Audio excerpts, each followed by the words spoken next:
This is Andi Purewal for ID Boxing. I'm joined by Barry Jones out here in Abu Dhabi. Barry, how are you finding life out here? What? I can't hear you. What is it? Yeah, good mate. It's nice, isn't it?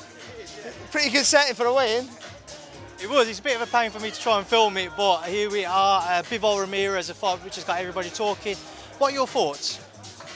Well, Bivol's the favourite. I think I think everyone agrees with that. But I think Ramirez is a live underdog as well. I think the pressure that he can put on you, and the body shots, in particular the long left. He's a southpaw. The long left hand to the body.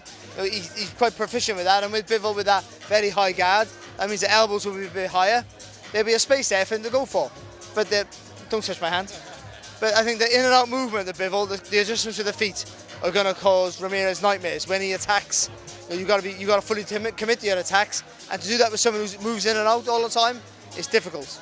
Barry, what does Zerdo have to do to actually ensure that he's the man to become the new champion? What is the key factors for him to come away with that title tomorrow night? I just said it, didn't I? Pretty much. You said from Bivol's perspective, not Zerdo. Oh, from Bivol's perspective? No, from Zerdo's perspective. You said how Zerdo would struggle with Bivol. Well, I think he's got to start fast. I think it's imperative. I think if Bivol gets into a rhythm, it's almost game over for you. So I think he has to start fast, put pressure on him. But what Ramirez does, not often enough, but when he does it really well. When he gets close, he'll throw a little cluster and he'll move around the body. So he'll be on the side of you. He pivots really quickly. And I think that's important for him. If he can keep turning Bivol whilst he's putting him under pressure and pushing him back, then I think that gives him an opportunity. But it's a big ask against someone who never panics under pressure. Earlier this week, Dmitry Bivol said that if he's successful, he'd rather face Beterbiev and have the rematch with Canelo. What would you make of a potential undisputed bout between Bivol and Beterbiev? Oh, it's a great fight, isn't it? And again, I think we all would have said that Beterbiev is the favourite, and possibly still will be. But with Bivol's last performance, and though against a much smaller guy in Canelo, let's not forget that. But still, his performance on a big stage, and if he puts on a good display, on Saturday night, then you would tend to think, it's a closer fight on paper.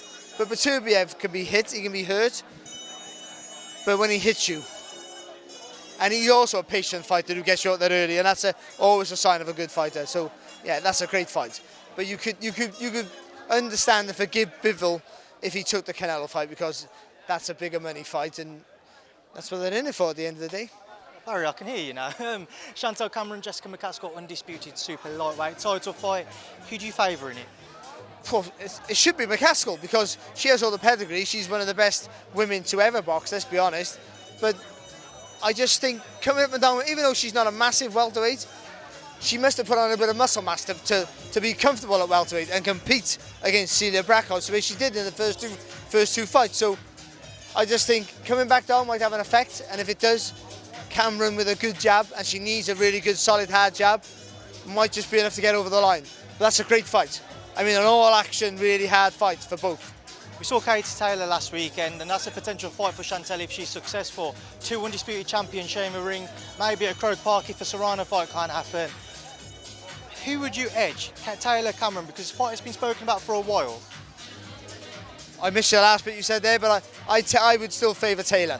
Though I still think that Taylor is past her peak and on a slow decline, but she's so good that decline still means that she's still better than most.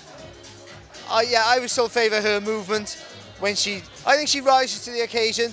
Serrano might have been her last great fight, and it was a war that takes something out of your soul, and you might not be able to fully get back to where you were. But I think she might still have enough just to get over the line against a Cameron who's aggressive, but that might be an undoing. Barrett has his hands full with Shavkat Rakhimov tomorrow night. Again, a terrific clash of styles there. Will England have another world champion by the end of the night, though, Barry? I'd love to say yes, but I'm going to say no. That was a good fighter, and I think he has athleticism, he has a lovely jab, and a really snappy left hook. Certainly the left hook and the athleticism could cause, I think, Rakhimov problems. But I still feel that Rakhimov's intense pressure, and he does what Zerdo does. He gets close to the target, and he spins around the body. And I think Delva's going to retreat to the ropes like he did too often against Kiko Martinez. And once he's on those ropes, I think Rakhimov's not a bigger puncher, but maybe a smarter move around the target. maybe, than an older Martinez is. So I think Rakhimov's a big favourite. Barry, just a couple of fights I want to get your thoughts on. It's been reported about a potential bout between Liam Smith and Chris Eubank Jr. could be in the pipeline for December 17th. Who would you favour in that one? Because it's a fight which has been spoken about for the last 6 or so months before Eubank Jr. and Ben was announced. See, everyone will go with Eubank Jr. because they go naturally bigger guy, and the way he throws his combination, athleticism. Liam Smith's just right in front of you, but I'm going with Liam Smith. I think Liam Smith's a cleverer fighter than what people believe. Because he's a pressure fighter and he blocks with the gloves, it seems to think that he takes punches, but actually he slips and slides better than what you feel. They might hit the gloves, but he takes the sting off him, and he's effective coming forward. And he's also a guy who doesn't panic about the early rounds. He's in it for the full 12, so he'll just maintain that pressure, but he maintains that pressure. And I don't think Eubank hits hard enough to stop him, and I think that's what he would need. Barry, another fight to touch on. Plant-Benavidez seems to be in the pipeline for next year. Fantastic fight. Again, just break that one down for me, because it's going to have everybody's opinions divided. It's a great fight, and I think what Plant showed is that he's not just a mover and an awkward customer. He's got some steel, and obviously, against Durrell in his last fight, a bit of pop in his punches also. And he's flying right now, because even that Canelo fight, he didn't do himself any. He did himself loads of favours. He lost, but he gained a load of fans. And I think Durrell showed again that he has that power against people who are on the slide. Benavidez, I think this will be his coming out party.